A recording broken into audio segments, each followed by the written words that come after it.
Et ça, tu vas le retrouver dans toutes les particularités du monde. C'est-à-dire que les midotes, les principes, les attributs divins tels qu'ils existent dans le principe divin vont se retrouver dans l'humain.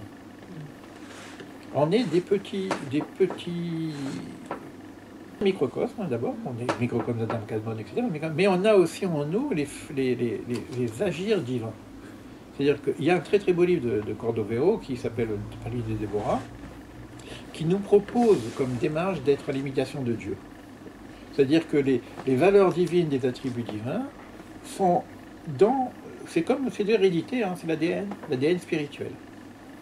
Donc on a un ADN au niveau... C'est-à-dire qu'on est aussi organisé selon des séphirotes, mais ces séphirotes sont des attributs, chez nous aussi, qui vont devenir des caractères, qui vont être notre personnalité.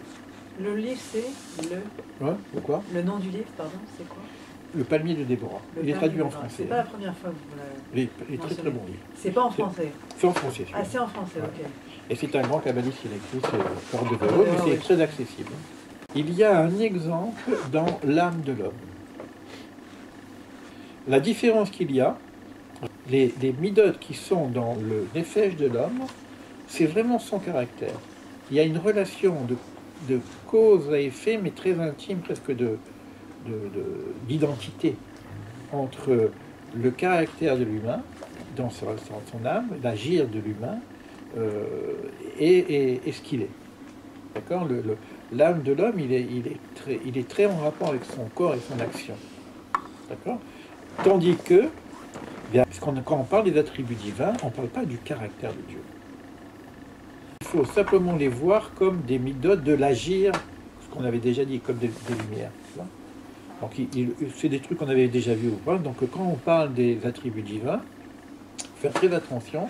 Quand on parle de la colère, par exemple, c'est pas que Dieu est coléreux.